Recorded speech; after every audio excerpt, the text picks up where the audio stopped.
Hi everyone, I'm Tom. Welcome to Parks and Places Online. This week I'm starting a multi-part series on Alaska.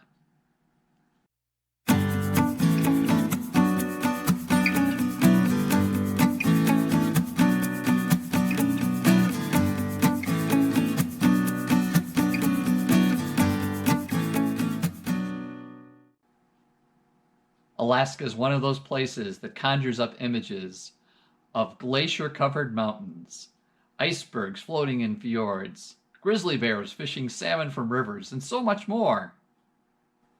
If Alaska is on your list of places to see, and you're considering doing an Alaskan cruise, consider creating your own Alaskan cruise.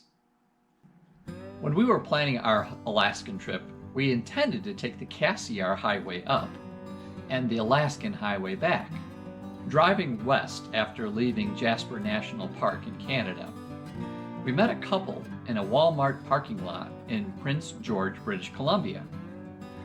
They were returning from Alaska and we were heading up, and they gave us two critical suggestions. The first was to purchase a milepost book. The milepost is a great travel guide on Alaska and the trip through Canada. Their second suggestion was to take the Alaskan Marine Highway. The Alaska Marine Highway is a ferry system operated by the state of Alaska. It primarily transports residents and cargo among the towns dotted through the islands of Southeast Alaska. These towns are only accessible by boat or plane, or if they don't have a landing strip, then only boat or float plane. Although I was aware of the Alaskan Marine Highway, I always figured it would be way too expensive. So how much does it cost? Well, it depends on three things: where you're going, how many people you have, and the length of your rig. For Darlene and I, in our 21-foot Starflight motorhome, traveling from Prince Rupert, British Columbia to Haines, Alaska, with 3 stops in between, several years ago cost $950. Now, if that sounds like a lot, realize that the drive from Prince Rupert, British Columbia to Haines, Alaska is 1,100 miles. I get 10 miles to the gallon, so that's 110 gallons of gas. Even at $4 a gallon, that's at $440 just to drive there. But you don't take the Alaskan Marine Highway to save money. You take it to create your own Alaskan cruise. The ferry system stops at all the same ports that the cruise ships stop at. The ferries take the same route that the cruise ships take, including through the Wrangell Narrows. You can stand outside out on the balcony and take pictures of the mountains passing by, or you can stay inside and drink a cup of hot chocolate while you look through the windows. Each of the 4 legs of our trip included a national park ranger located in the forward viewing room that would point out features of the mountains and would get out on the ship's speaker system when there was a whale sighting. I was even surprised that the ferry would slow down and give the passengers an opportunity to watch the whales passing by. We have a couple of whales here off our poor left-hand side about 11 o'clock. Good for you.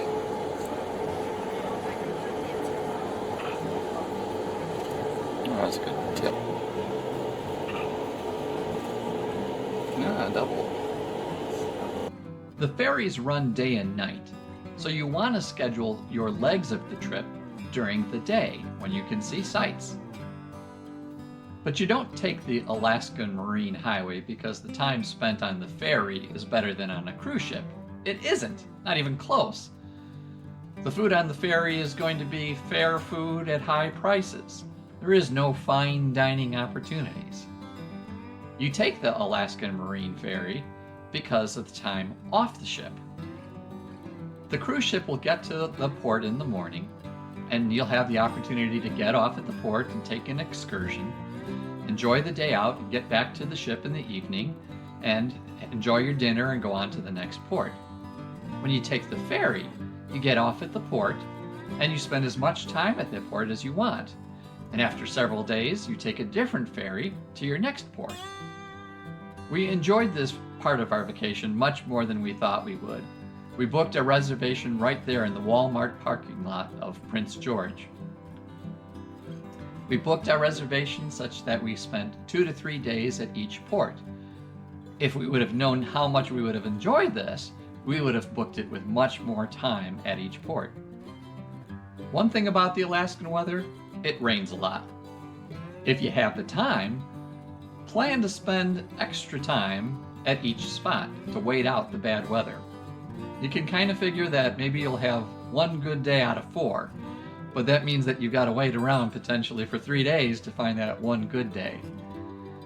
Since we didn't have enough time at each port, only a couple days, we felt that we missed out because there were some ports that the weather didn't clear the time that we were there. If we would have spent more time at each port, we would have been able to do more excursions and hopefully have had an opportunity to have a clear day. So, which port should you stop at and what do you do at each port? Well, we can only tell you about the things that we did. So leaving Prince Rupert, our first stop was the town of Ketchikan. Ketchikan is a cruise ship stop, which means it's been beefed up with tourist attractions and plenty of places to take your money. Ketchikan has a Walmart in case you need to buy rain boots and a sledgehammer. The rain boots we bought because our hiking shoes were just always getting wet and we needed something to keep our feet dry. And the sledgehammer was, I can explain why we bought that a little later. We drove around all the roads that exist at Ketchikan, which is something you do at every port. Generally, there aren't that many places to drive to.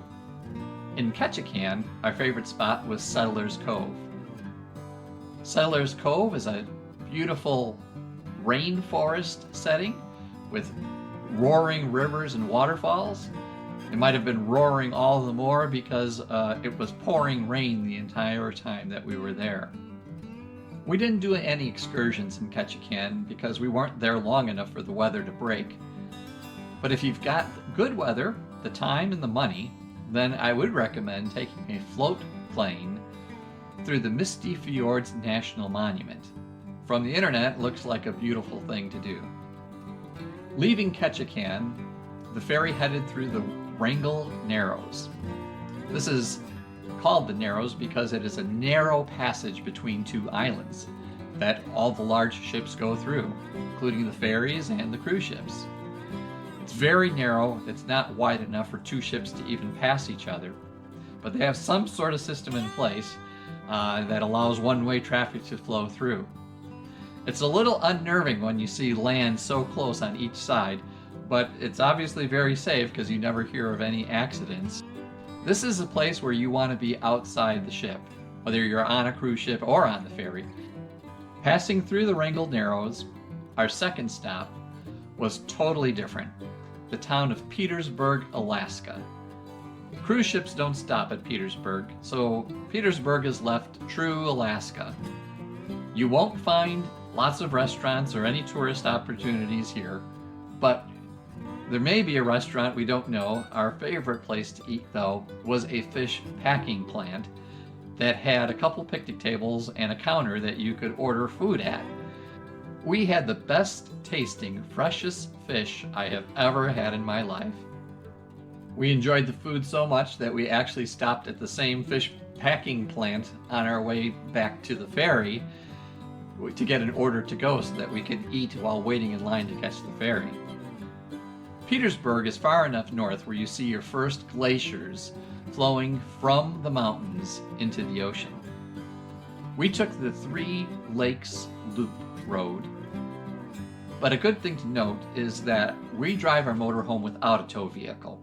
So all the roads that we take are roads that are appropriate for a motorhome.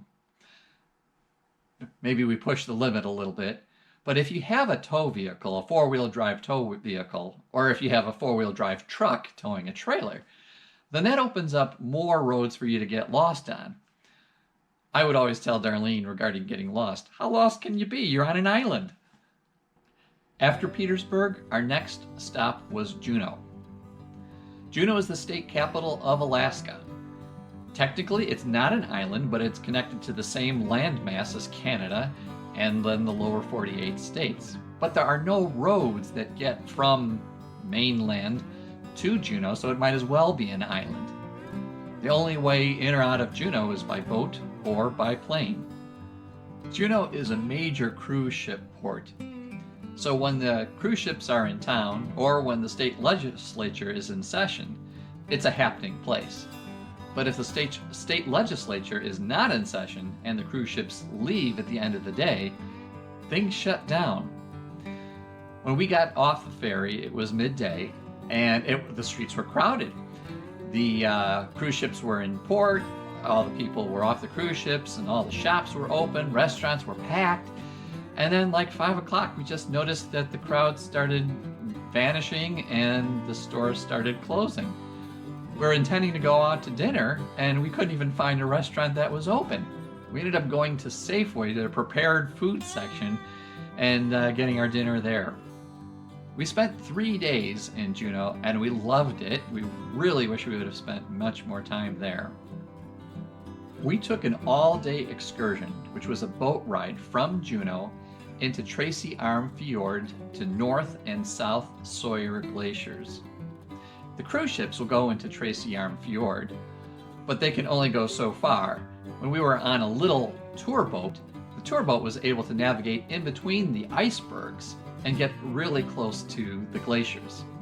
When I say really close, only as close as the law allows. If there was a large piece of ice from the glacier to break off, calving is what they call that, it would create a large wave that might capsize a small boat. So they're only allowed to get so close to the glaciers by law.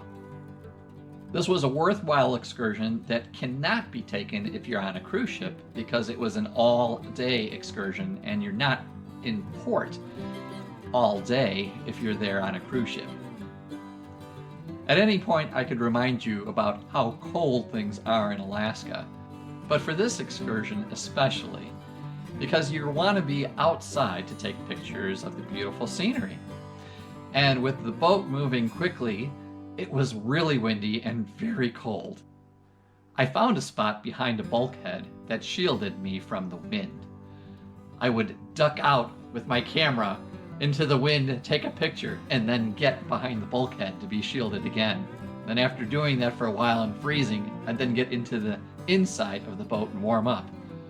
But only a few minutes later, I'd be looking out the window at a new sight and say, "Oh wow!" and then run back outside and then take more pictures. So you want to be dressed warm. When you're in Alaska, you're going to be wanting layers and gloves, hats. It could be cold. As with all excursions, the weather can make or break it, and we had a beautiful day when we were in Tracy Arm Fjord. Mendenhall Glacier is another must-see at Juneau. It's a short drive from the city, and it takes you to Mendenhall Glacier and Mendenhall Lake. The view from the visitor center is nice. You can take a short hike to Nugget Falls, which is enormous, and there's an opportunity to camp right on Mendenhall Lake. Juneau is one of the rare places in Alaska where you have multiple options for camping. Most places you have 0 or 1 options for camping, so you do need to be prepared to do boondocking in Alaska. But in Juneau, there are multiple opportunities for camping. We camped in a private campground in town, and we regretted it because we later found a primitive campground right on Mendenhall Lake with a beautiful view of the glacier. We regret staying in town and wish we would have camped at the lake. Leaving Juneau, our final stop was Haines, Alaska. Haines is a city on the mainland, meaning that the roads from Haines connect you to the rest of North America.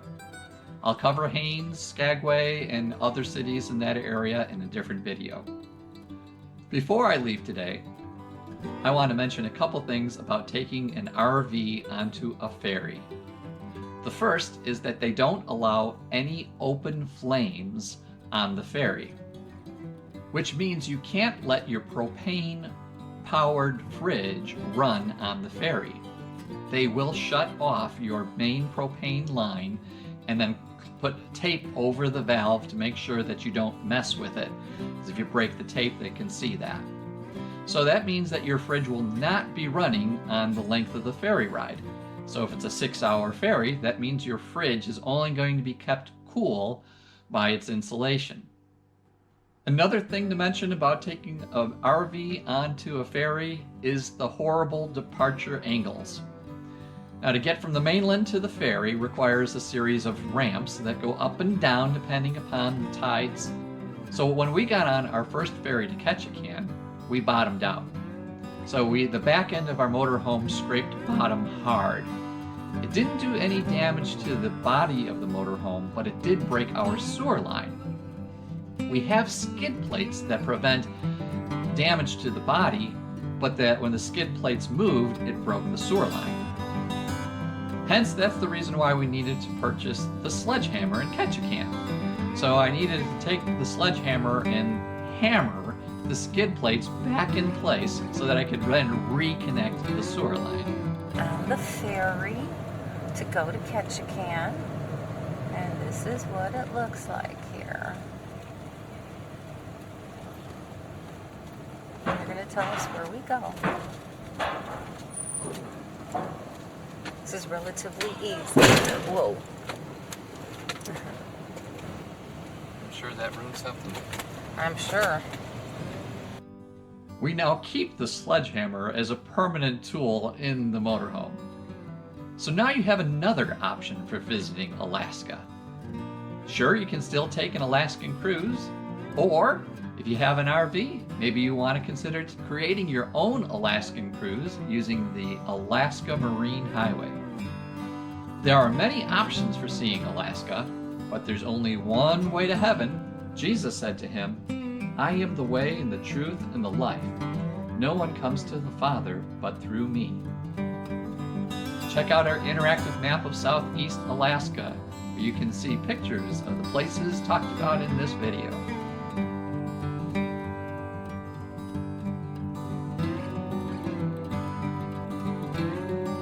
I hope you liked this video. If you did, give it a thumbs up. We will continue our Alaska series with our next video.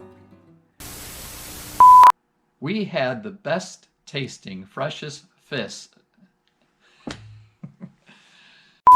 Before I leave you today, I want to mention a couple things about taking a ferry onto